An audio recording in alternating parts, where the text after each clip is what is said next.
नमस्कार दोस्तों, स्वागत है आपका हमारे YouTube चैनल बिहाइंड यू में। आज फिर दोस्तों हम आपके सामने एक सच्ची घटना लेके आए जो 100% सत्य है। यह घटना केरल की है और हमारे एक सब्सक्राइबर ने हमें भेजी है।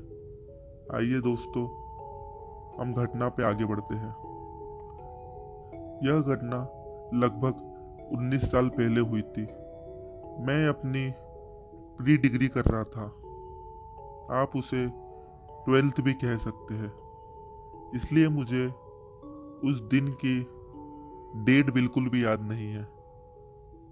केरल में और मुझे लगता है कि अधिकांश भारत में बिजली की बहुत परेशानी है, जिसे लोड शेडिंग कहा जाता है, जिसे विद्युत वितरण नेटवर्क की स्थिरता को बनाए रखने के लिए किया जाता है। लगभग 9:30 बज रहे होंगे और लोड शेडिंग प्रक्रिया में था। मैं लिविंग रूम में बैठा था और एक पत्रिका पढ़ रहा था। मेरे पिताजी एक उपन्यास पढ़ रहे थे। मेरी बहन अपने बेडरूम में थी और मेरी सबसे छोटी बहन, जो उस समय कुछ 5 साल की होगी, वो मास्टर बेडरूम में सो रही थी और मेरी सौतेली माँ रसोई में थी। अचानक हमारे घर की डोरबेल बजी। मेरे पिताजी दरवाज़ा खोलने के लिए उठे तो मैं भी यह देखने के लिए उठा कि कौन आया है, पर वहाँ कोई नहीं था। हमें यह थोड़ा अजीब लगा। मेरे पास डॉबरमैन पिंसर ब्रीड का एक पालतू कुत्ता था जो थोड़ा सनकी था, जिसे हमारे साथ खेलने के लिए दरवाजे और खिड़कियों पर छलांग लगाने की आदत थी। पर इस समय हमारे सभी कुत्ते अपने केनल में थे और कूद नहीं सकते थे। संयोग से फिर किसी ने घंटी बजाई। फिर मेरी बहन और मेरी सौतेली माँ ने पूछा कि घंटी किसने बजाई। यह तब हुआ जब हमने महसूस किया कि बिजली तो है ही नहीं, बेल कैसे बज सकती है, वो भी बिना लाइट के। यह डराने वाला था। मेरे पिताजी, जो नास्तिक है, या आप उन्हें एक शांत दिमाग वाला व्यक्ति भी कह सकते हैं, मशाल लेकर घर के चारों ओर घूमे। उन्हें कोई नहीं मिला। हमारे घर का मेन गेट भी बंद था। इस समय तक हम सब काफी डर गए थे और घर के अंदर ही रहने का फैसला किया। बिजली आने के बाद भी मुझे नींद आ रही थी।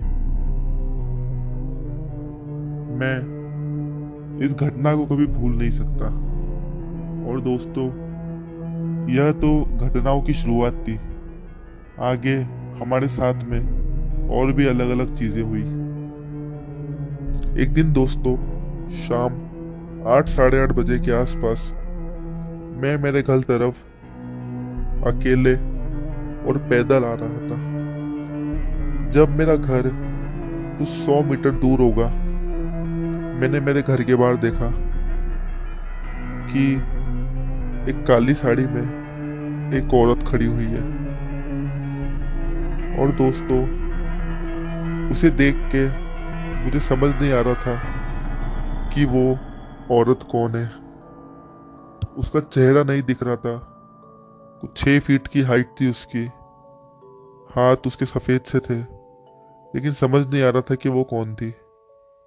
चूंकि मैं घर से 100 मीटर दूर था, तो मुझे मुश्किल से कुछ 1 मिनट का समय लगा मेरे घर तक पहुंचने में।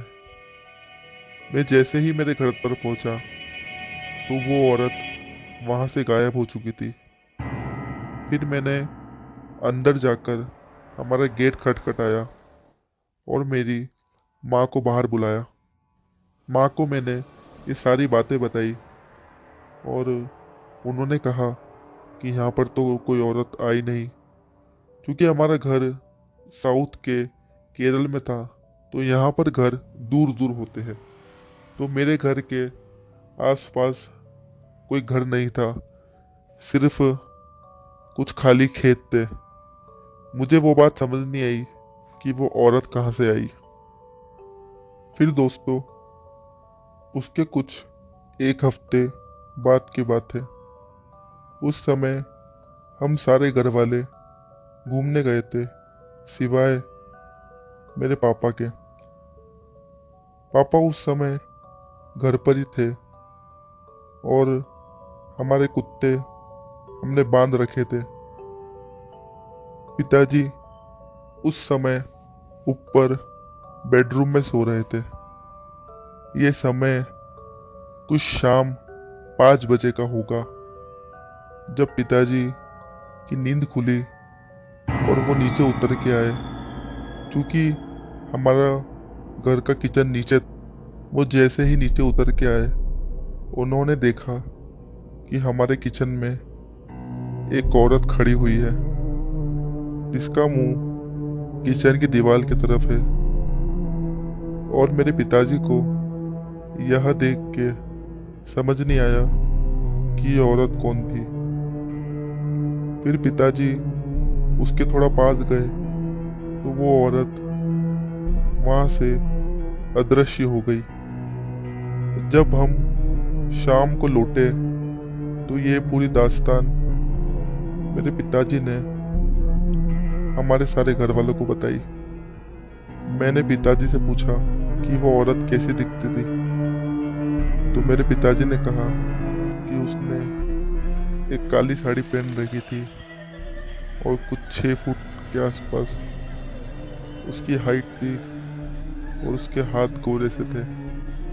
दोस्तों, यह सुन के मैं दंग रह गया और फिर मुझे वो बात पर विश्वास हो गया। दोस्तों, अगर आपको हमारा चैनल पसंद आया तो इसे सब्सक्राइब करें और पास में जो बेल नोटिफिकेशन का आइकन है उसे भी टैप करें।